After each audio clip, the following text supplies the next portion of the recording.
I think church visitation for me started off with my family, long time ago.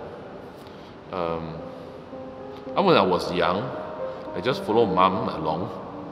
We visited the city churches.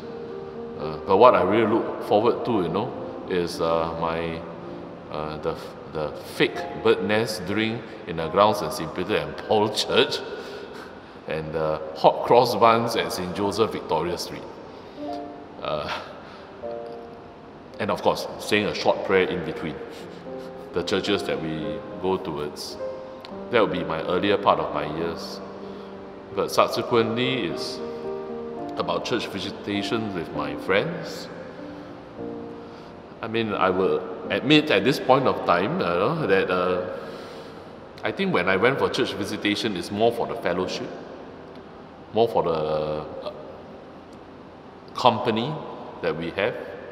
No doubt we prayed. I'm very sure we prayed.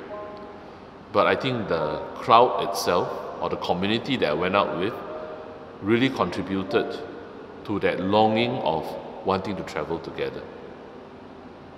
So that was for me the high point in that sense, or the highlight in going for church visitation. I mean, not every day, can we come together without much discussion, let's go to a few churches together to pray. And to be back, in my home parish, Our Lady Perpetual Succor, by 11 p.m., 11:15 p.m. for the repose to repose the Blessed Sacrament, back to the sacristy. So that was for me what it was.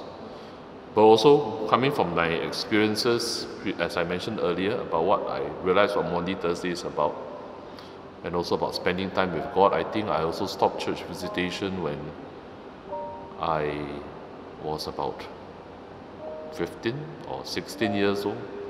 Not because I don't like it, but I found it for myself more fruitful to just remain in church, to keep the vigil with the Lord, to remain.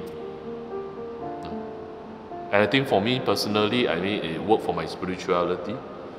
While I will not discourage others from doing church visitation, feel free, because if that visitation helps another person in his or her own spiritual growth, by all means, go ahead. But if, like for me, I feel that remaining at a place to be with the Lord helps me, I say, okay, I'll remain here.